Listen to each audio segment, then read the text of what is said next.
आजकल एक मामले को लेकर बहुत ज़्यादा विवाद चल रहा है कि राहुल गांधी ने मायावती जी को कैसे कह दिया कि भैया आप हमारे साथ नहीं लड़े और क्या कारण रहा कि ये हमारे साथ नहीं आई, और इसी वजह से उत्तर प्रदेश से सीटें जीतकर बीजेपी सत्ता में आ गई, वरना नरेंद्र मोदी प्रधानमंत्री नहीं बनते। बहन जी बीजेपी के विरोध में हमारे साथ लड़े, मगर मायावती जी किसी न किसी कारण नहीं लड़ी। तो ये भी मतलब हमें तो काफी दुख लगा, क्योंकि अगर तीनों पार्टियां एक साथ हो जाती तो बीजेपी कभी नहीं जीत सकती। पर कुछ बीएसपी के समर्थक हैं और बीएसपी के चाहने वाले हैं, वो राहुल गांधी को ऐसा बता रहे हैं, वैसा बता रहे हैं, राहुल गांधी के ऊपर ना जाने कैसे कैसे टिप्पणियां कर रहे हैं। मैं राहुल गांधी का भैया समर्थक सपोर्टर नहीं हूं, लेकिन बात यह है कि राजनीति तो हो ही रही है, इसमें कोई दो राय नहीं है। लेकिन उनसे बीएसपी के समर्थकों से मैं जानना चाहता हूं कि क्या मायावती जी ने कभी ये बयान नहीं दिया है कि अगर हमें वोट ना मिले तो वोट किन्हीं को दिया जाए, या फिर बीएसपी के जो कैंडिडेट होते हैं ये किस जगह पर कैसे उतारे जाते हैं, या फिर अब तक जितनी लड़ाई होती है आज तक कभी जितना ये कांग्रेस और सपा को लेकर जितना बयानबाजी करती है मायावती जी, क्या कभी बीजेपी को लेकर इतनी बयानबाजी की है?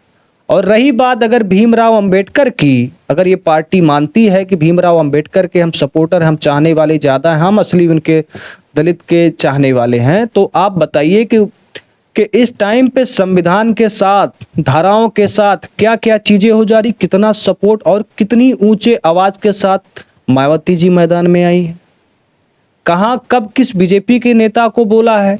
मैं ये नहीं कह रहा हूं कि आप बीजेपी के नेता को क्यों नहीं बोलती इसीलिए आप ऐसी हैं या आपके ऊपर ऐसा बयान किया जा रहा है। सवाल ये भी है कि संविधान बचाओ का नारा था, चलो मान लेते हैं राजनीति थी, लेकिन आप इसमें आगे थोड़ी आए।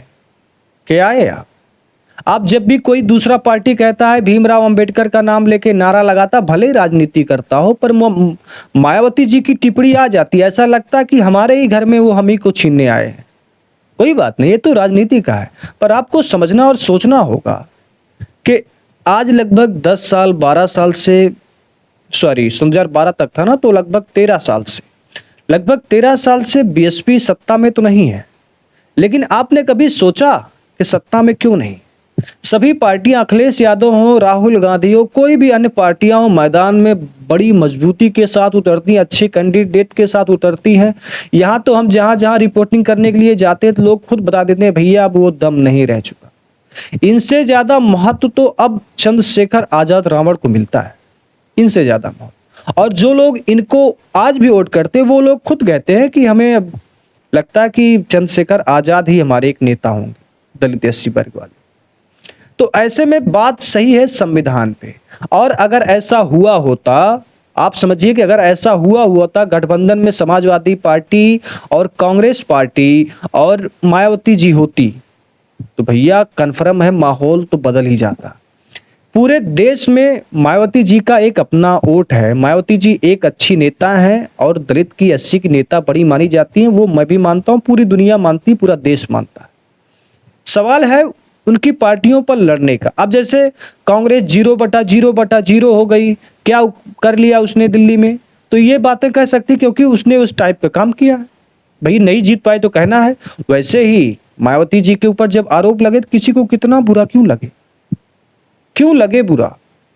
मायावती जी कांग्रेस के बारे में बहुत कुछ कहती है, लेकिन इनको ये भी नहीं पता होगा कि संविधान जिसकी बात वो करती हैं, या उनको पता होगा, सॉरी ये बात मेरी गलत है कि उनको नहीं पता होगा, संविधान भीमराव अंबेडकर अब तक जो भी हुआ, वो जो भी सरकारें चली, जो भी लोगों के काम में हुआ, वो तो कांग्रेस के समय में हुआ।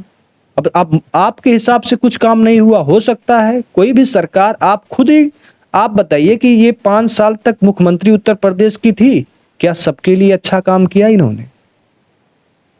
कितना सबके, अगर इतना ही अच्छा काम होता तो आज ये इतना पीछे नहीं जाती।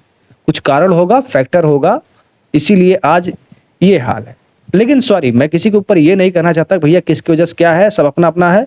लेकिन मुझे लगता है कि इसमें राहुल गांधी द्वारा जो बयान दिया गया है कि मायावती जी साथ होती, वो अच्छे से सीट चुनाव नहीं लड़ती, ये सब तो राजनीति का हिस्सा है ही। लेकिन उनके सपोर्टरों से कहना है कि भैया किसी के आवाज उठाए, कोई दबाए, आप प्रदर्शन करो, उसको आप कहो, इसको मैं कहूँ और वो आपको कहे, ये सबको छोड़कर हमें बीएसपी को और मजबूत करना होगा, जमीन पर उतर कर।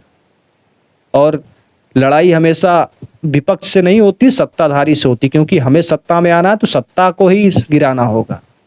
ऐसा नहीं है कि भैया आप किसी और को मारो, निशाना लग जाए कहीं और निशाना। ये एक कलयुग है, वो युग नहीं है कि बस तीर चला दो, मछली की आंख में जाके तीर लगेगी।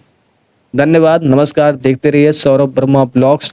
हमारी बातों से अगर किसी को ठेस पहुंचा हो, किसी के मन में ठेस लगा हो, तो मैं उसके लिए क्षमा चाहता हूँ।